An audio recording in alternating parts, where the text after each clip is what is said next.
हमारे साथ तेजस्वी सूर्या दक्षिण बेंगलुरु के सांसद हैं, बीजेपी के युवा मोर्चा के अध्यक्ष भी हैं। तेजस्वी सूर्या, धन्यवाद जुड़ने के लिए।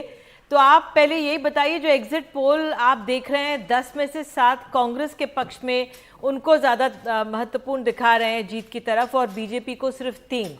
आपका क्या आंकलन?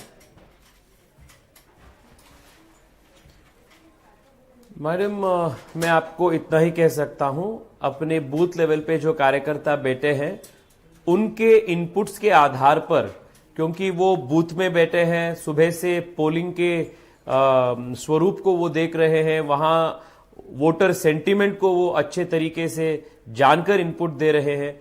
उनके इनपुट के आधार पर मैं कह सकता हूं बीजेपी 13 मई को एक सिंपल मेजॉरिटी के साथ सिंगल लार्जेस्ट पार्टी के रूप में उभरेगी और भारतीय जनता पार्टी की सरकार कर्नाटका में बनने वाली है। तेजस्वी सूर्या, कितना कॉन्फिडेंट हैं आप इस बात के? मैं कहूं मतलब पूरी तरह आश्वस्त हैं, कहीं कोई हंग असेंबली की संभावना नहीं लगती है? 100% मैडम, 100% मैं कॉन्फिडेंट हूं, क्योंकि इन सब आप देखिए 10 सर्वेज है, 10 एग्जिट पोल्स है, उसमें 3-4 बीजेपी को दे रही है, 3-4 कांग्रेस को दे रही है, 4-5 हंग असेंबली प्रेडिक्ट कर रही है, which is indicating that none of these pollsters have got this right. This is a very close election to call. इसलिए मैं अपनी बूथ लेवल कार्यकर्ताओं के ऊपर ज्यादा भरोसा रखता हूं इन एग्जिट पोलों से ज्यादा। तो उनके आधार पर, उसके आधार पर मैं कह सकता हूं this is going to be a single largest party for the BJP. अगर ऐसा हो जाता है तो एक बहुत ही बड़ा जो जिंक्स रहा है, आप कह रहे हैं कि बीजेपी सत्ता में आ जाएगी, और ये किसका करिश्मा होगा? तेजस्वी सूर्या, डबल इंजन सरकार की करिश्मा होगा, अपने कार्यकर्ताओं का मेहनत होगी, अपने बूथ लेवल में कार्यकर्ता जो मेहनत लगातार कर रहे हैं उनके आधार पर हम जीतेंगे। प्रधानमंत्री जी जिसके नेतृत्व में डबल इंजन सरकार यहां लाखों मतदाताओं को, कर्नाटक की जनता को उपलब्धियां पहुंची है, उसके श्रेय के वजह से होगी। येडियुरप्पा जी और बोम्माई जी के नेतृत्व के वजह से होगी। कई सारे फैक्टर्स है जिसके वजह से, जिसके करिश्मा के आधार पर हम जीत जाएंगे। तेजस्वी, लेकिन ये रुझान ये भी इंडिकेट कर रहे हैं कि कड़ा मुकाबला हुआ है कांग्रेस और बीजेपी के बीच में। ऐसा नहीं है कि आपकी सरकार होने के बावजूद, तमाम योजनाओं की घोषणा और वादों के बावजूद कांग्रेस बहुत पीछे रही है। कांग्रेस कई इसमें एग्जिट पोल में आगे निकल रही है। तो ये कड़ा मुकाबला तो हुआ है, ये तो आप मानेंगे? हाँ, चुनाव में फाइट तो होते ही है, और इस बार कांग्रेस पार्टी सर्वाइवल के लिए लड़ी है। और जिस प्रकार से आप देख रहे थे, नीचे लेवल के डिस्कोर्स हो, प्रधानमंत्री जी को बहुत गंदी भाषा में संबोधित करने की चीज हो, बजरंग दल पीएफआई जैसे इश्यू को उठाकर एक मुस्लिम अपीजमेंट चरम स्थिति पर ले जाने का कोशिश हो, पोलराइज करने का कोशिश हो, ये सब दिखाते हैं कि कांग्रेस पार्टी बहुत फ्रस्ट्रेटेड तरीके से, डेस्परेट रूप से इस चुनाव को एंटर किए हैं, and that is something that we are seeing.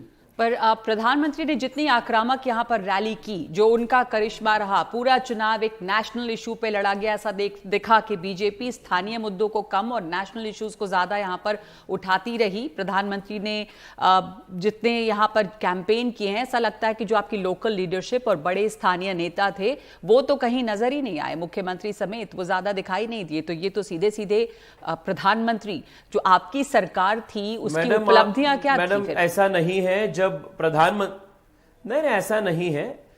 हर दिन मुख्यमंत्री जी का 5-6 रोड शोज होते थे, येडियुरप्पा जी का 6-7 रोड शोज होते थे, कई सारे अपने कैंपेनर्स का, वरिष्ठ नेताओं का रोड शोज, कैंपेन्स होते थे। नेचुरल है जब प्रधानमंत्री जी कैंपेन के लिए आते हैं, वो देश के प्रधानमंत्री है, पार्टी के सबसे बड़ा नेता है, मीडिया के अटेंशन हो, न्यूज़पेपर्स के अटेंशन हो या सार्वजनिक रूप में चर्चा हो, वो स्वाभाविक रूप से प्रधानमंत्री जी के सेंटर्ड ही होते हैं। पर ऐसा नहीं है कि कर्नाटका में लोकल लीडरशिप बिल्कुल आगे नहीं थे और वो साइडलाइन हुए, ऐसा नहीं है। कांग्रेस के पास केंद्र में नेतृत्व ही नहीं है।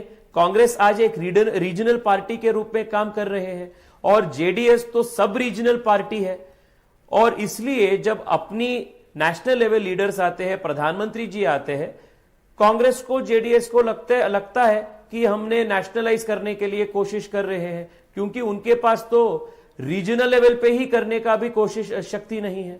सो चलिए 13 मई को कर्नाटक की जनता असली रिजल्ट जो आज दिए हैं वो बाहर आएगी, and you will see for yourself that BJP will come victorious as a single largest. आखिरी सवाल तेजस्वी, जो अगर कांग्रेस की चूक माना जाए, जिस तरह से बजरंग दल और पीएफआई को साथ लिखा गया, क्या उसका फायदा बीजेपी को मिलता हुआ दिख रहा है? ये चुनावी एजेंडा नहीं था और नहीं रहेगा, पर मैं कह सकता हूं कि इस प्रकार से हिंदू समाज के ऊपर इंसल्ट करना कर्नाटका की जनता सहन नहीं करेगी, और आज ऑलरेडी कर्नाटक की जनता इसका ठीक जवाब दिया गया होगा, और 13 को it will reflect in the election results. बहुत बहुत धन्यवाद तेजस्वी सूर्या।